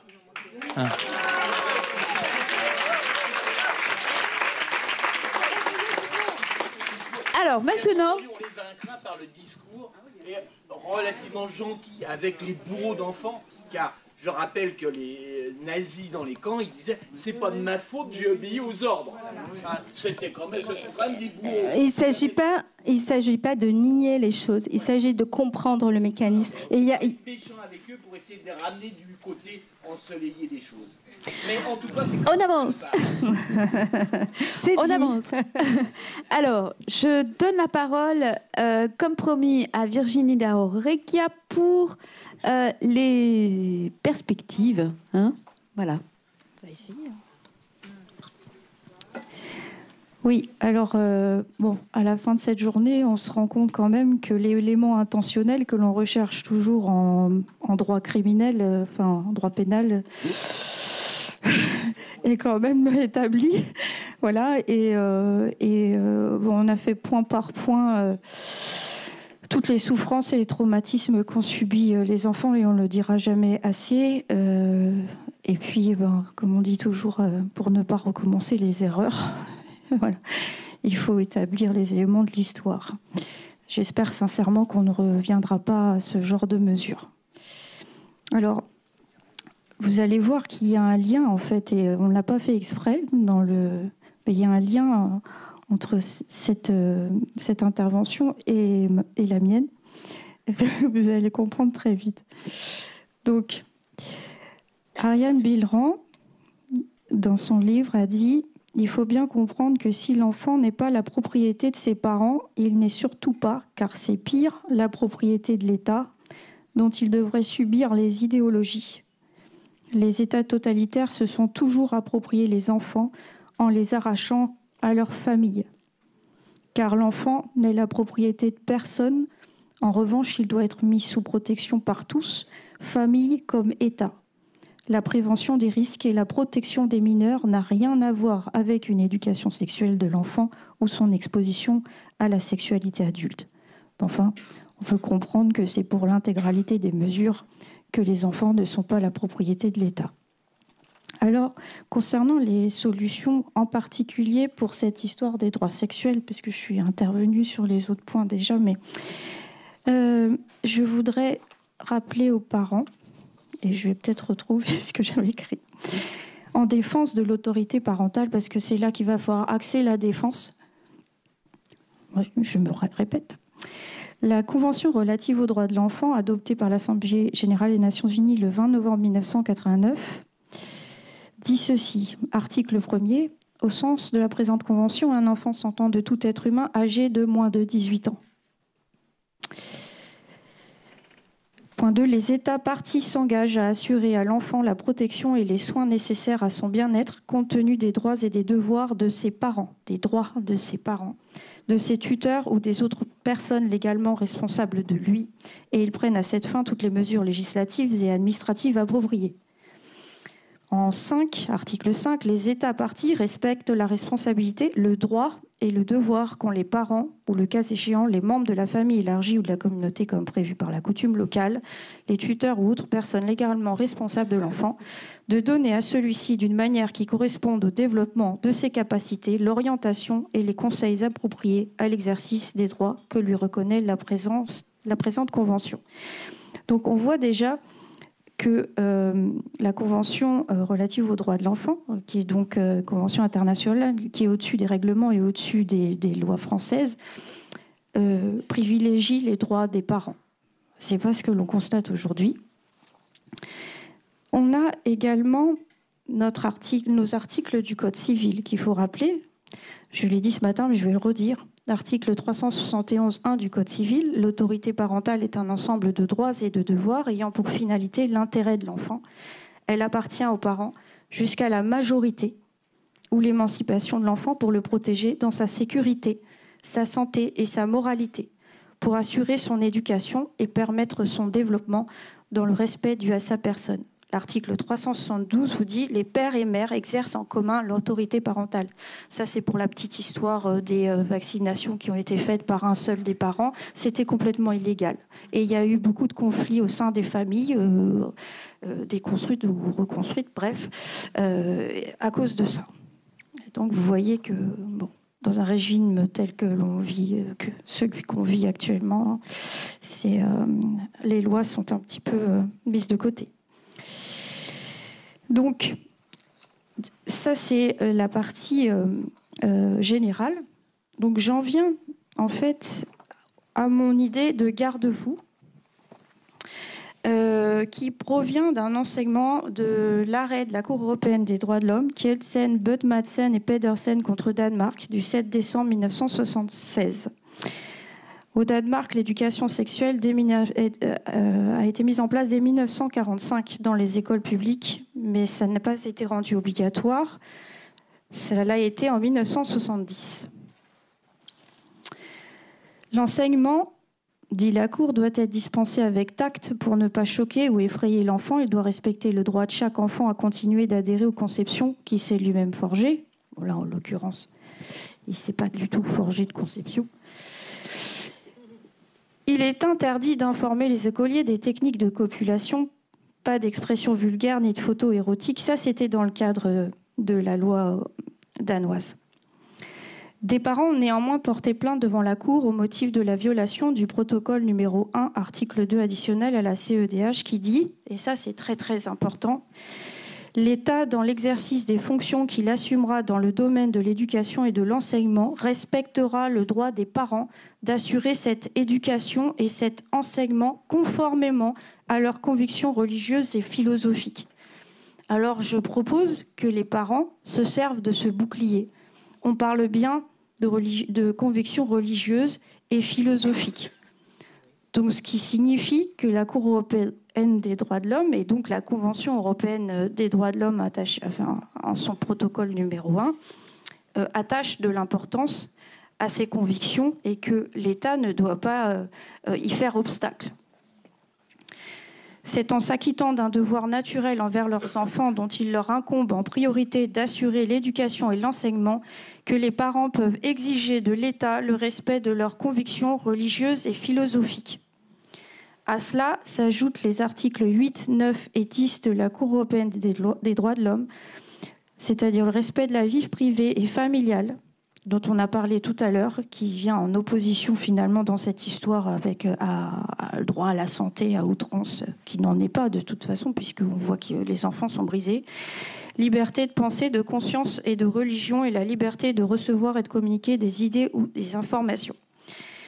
On va plus loin, on dit que le protocole additionnel numéro 1, article 2, interdit en outre de poursuivre un but d'endoctrinement qui puisse être considéré comme ne respectant pas les convictions religieuses et philosophiques des parents.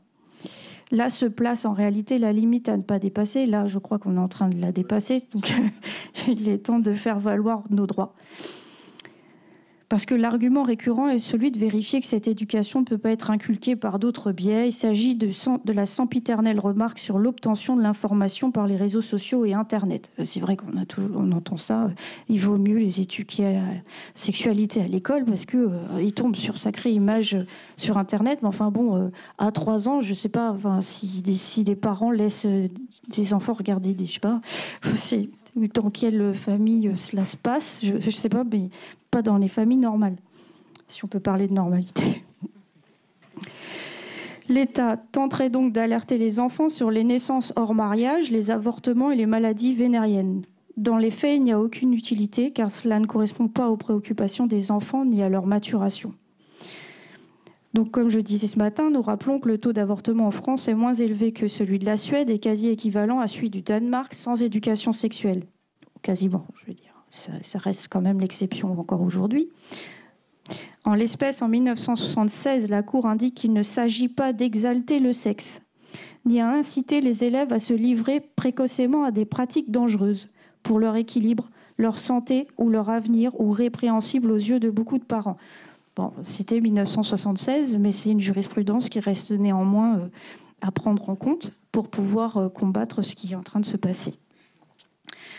En 2023, c'est bien de cela dont il s'agit au regard des standards pour l'éducation sexuelle en Europe, des déclarations et rapports prônant l'éducation sexuelle complète, la sexualité des enfants en fonction de leurs capacités évolutives, de la dépénalisation de la prostitution des enfants. Oui, il y a un rapport de l'ONU qui vient de sortir sur la dépénalisation de la prostitution des enfants. Donc on en est quand même à un stade où c'est plus possible. Il s'agit bien d'endoctrinement lorsque l'on constate les nouvelles affirmations sur le changement de comportement, la masculinité, les spectacles de travestis dans les écoles et pour les enfants de 3 ans. Oui, parce que il faut quand même que les parents s'interrogent sur le pourquoi ces spectacles bourgeonnent partout sur le territoire actuellement, que ça provient des États-Unis. Souvent, les endoctrinements et idéologies nauséabondes en matière de santé. Je voudrais vous dire qu'aux États-Unis, d'autres choses bourgeonnent actuellement. C'était les sex shops pour les enfants de 0 à 5 ans. Alors, si on ne veut pas que ça fleurisse chez nous, il vaut mieux se lever tout de suite. Il est également intéressant de prendre connaissance de l'opinion séparée de monsieur le juge Verdross. Vous savez, quand dans les décisions de la Cour européenne des droits de l'homme, quand un des magistrats n'est pas d'accord avec la décision finale, c'est indiqué à la fin. Les informations objectives sur la pratique sexuelle données trop tôt dans une école peuvent violer les convictions chrétiennes des parents. Bon, j'ajoute ou philosophiques. Ceux-ci sont dès lors en droit de s'y opposer. La notion d'endoctrinement seule serait trop restrictive. Donc moi, je dis qu'au minimum, on devrait être en droit d'être prévenu de l'introduction de ces cours et de retirer les enfants de l'école. Il y a une proposition qui a été faite en ce sens dans un des États, je ne veux pas dire de bêtises, américains, et c'est passé. Bon, le mieux, ce serait que ça soit supprimé. C'est peut-être la Floride. Non, voilà. Voilà. Et ça va bientôt passer au Texas. Voilà. Donc, il y a quand même des possibilités. Voilà. Alors. En Hongrie et en URSS, c'est totalement interdit. La oui. Propagande, il faut le dire quand même, la propagande sexuelle à l'école. Pardon. Oh, je parle assez fort peut-être. La propagande sexuelle à l'école est interdite effectivement actuellement en Floride et bientôt au Texas, et dans au moins 7 ou 8 États des États-Unis, en général républicains.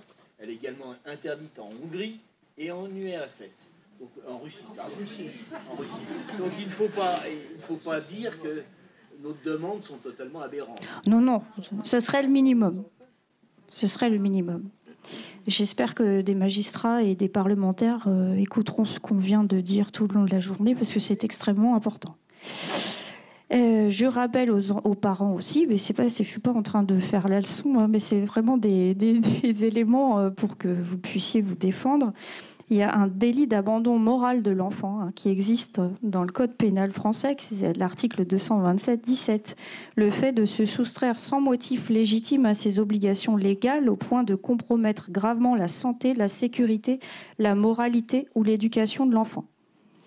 C'est le fait par le père ou la mère de se soustraire sans motif légitime à ses obligations légales au point de compromettre la santé, la sécurité, la moralité ou l'éducation de son enfant mineur, puni de 2 ans d'emprisonnement et 30 000 € d'amende.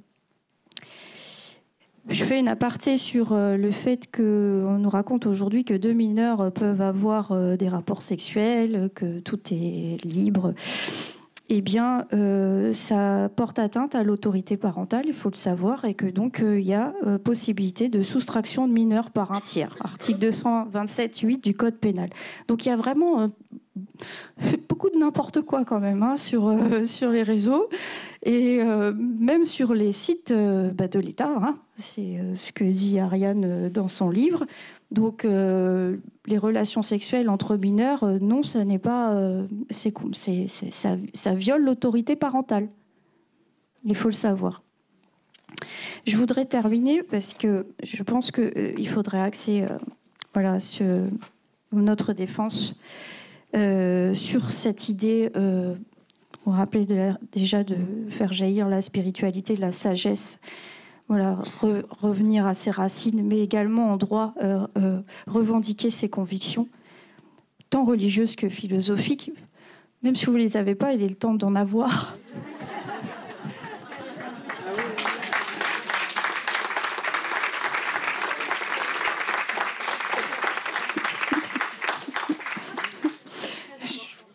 Je voudrais vous lire un extrait. Si tu veux bien, je vais passer. Le reste sera dans des extraits choisis de l'ouvrage intitulé « Viol d'ange, pédophilie, un magistrat contre la loi du silence » de Martine Bouillon, qui date de 1997. Bien rappelé, 1997. Je souhaite le rappeler là parce que, en lire des extraits parce qu'il n'est plus édité. Et qu'on le trouve nulle part. Bon, j'ai réussi à le trouver, mais avec difficulté. Et donc, je vais vous lire, et vous allez voir qu'en an 2023, cette personne a été menacée de mort pour avoir écrit ce livre. C'est le magistrat qui est intervenu dans l'émission d'Élise Lucet, celle qu'elle conteste aujourd'hui. Voilà. Donc, je vous passe, parce que sinon, je vais en avoir pour une demi-heure et Ariane ne va pas être contente. Voilà, je vais vous lire si vous le voulez bien. Les campagnes de prévention où l'on enseigne qu'il faut apprendre à l'enfant à dire non, à résister à l'adulte, relèvent en réalité du langage du pédophile, car on retourne ici les situations. Le langage de la justice consiste à remettre chacun à sa place. L'enfant n'a pas de responsabilité. Par définition, il n'est pas responsable de lui-même. On peut lui faire accomplir ou dire tout ce qu'on veut. Il n'a aucune notion du danger réel. L'adulte est forcément toujours le coupable. Les pédocriminels ne peuvent même plus imaginer la bassesse de leurs crimes car ils se sont réappropriés l'innocence de l'enfant à leur profit. Le plus douloureux est alors l'attitude de la victime car l'enfant est naturellement toujours le protecteur de l'adulte.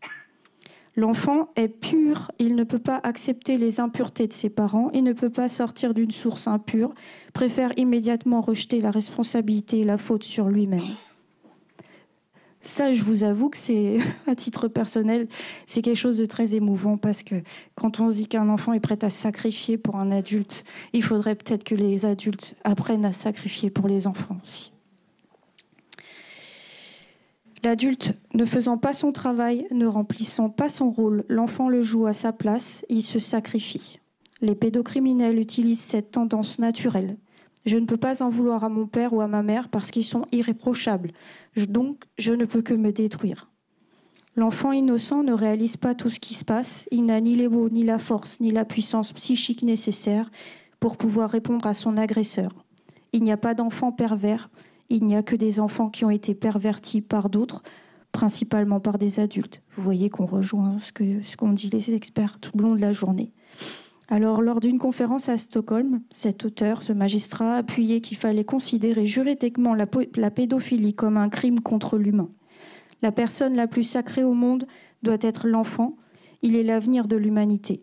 Le projet de loi sur le crime contre l'humain présenté entendait transformer la pédophilie en crime des crimes, imprescriptible, partout poursuivi, toutes les nations auraient été obligées de livrer les pédocriminels, que la honte change de camp, que chacun prenne conscience du fléau et commence à élever ses enfants dans la dignité et le respect qui leur sont dus.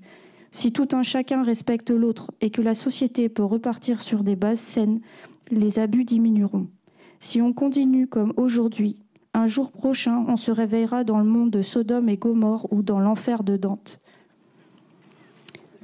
Avant de parler des solutions, il faudrait certainement essayer de faire de la prévention, alerter sans relâche l'opinion publique. De grâce, pas les enfants, mais plutôt les parents, les enseignants, les pédophiles, et proclamer haut et fort que la pédophilie est un acte d'une extrême gravité. Il est urgent de faire comprendre à tous ceux que le phénomène concerne qu'on ne pourra pas défendre une œuvre, aussi bien exposée soit-elle, dont l'argument de vente sera l'amour d'un enfant pour un adulte ou le contraire, de façon à ce qu'on ne puisse plus faire l'apologie de la pédophilie sous n'importe quelle forme. Voilà. Même sous forme de tableau.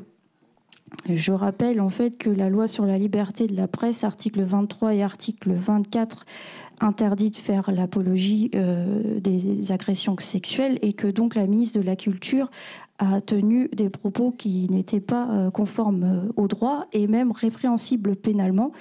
Et il en est de même du président de la République qui a dit que c'était conforme à nos valeurs. Oui, pas les nôtres.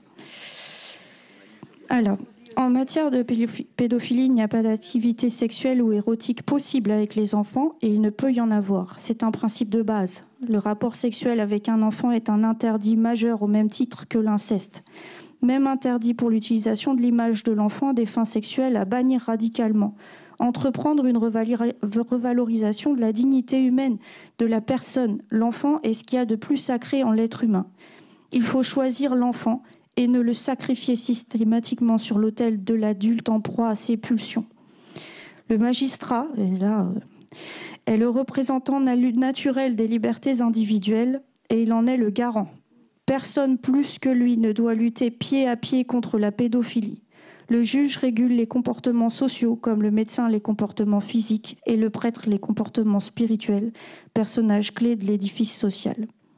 Quand on dit prêtre, vous avez compris que tout type de représentants des religions.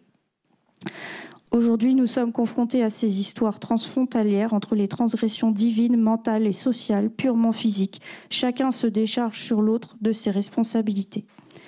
Nos sociétés sont arrivées à un tel point de décadence que si elles ne réagissent pas tout de suite, elles ne se relèveront jamais. En cette fin de siècle, tout le monde fabrique des petits pédophiles. Nous fabriquons des enfants qui seront complètement déstructurés, détruits sans aucun repère.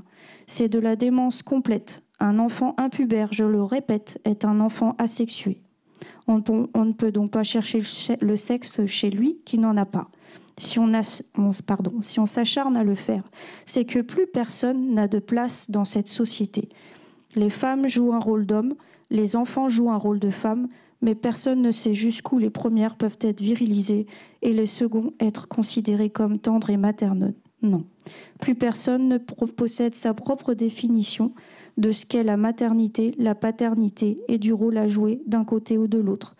Peut-être va-t-on vers une nouvelle redéfinition de l'homme et de la femme dans un contexte de complémentarité et de non-lutte. Voilà. Je voulais lire ces passages qui datent de 1997.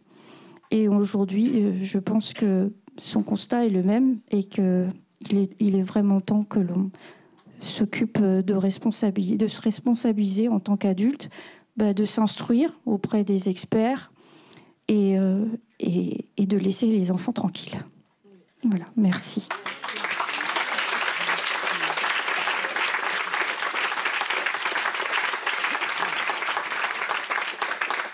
Alors, je regarde l'heure, il est vraiment temps que nous rendions la salle. Je suis désolée, j'aimerais vraiment étendre le temps, mais c'est compliqué parce il y a un horaire à respecter que nous avons déjà complètement débordé. Donc, je voudrais simplement, après évidemment, on pourra discuter en dehors, mais remercier en fait vous tous d'être venus. nous écouter, remercier tous les intervenants, remercier la Ligue, remercier la technique, enfin voilà, tous ceux grâce auxquels cette rencontre a pu être possible. Je pense que ces rencontres sont très importantes. Ce n'est pas parce que nous dérangeons que nous ne devons pas les faire. Au contraire, je pense que c'est parce que nous dérangeons que nous devons les faire. Et que nous devons chacun, effectivement, être ce grain de sable spontané avec notre nature, notre tempérament et qui nous sommes et ce que nous avons envie de faire pour mettre un peu le désordre de façon à ramener un autre type d'ordre fondamental, hein, celui du vivant et de l'humanité dans ce contexte.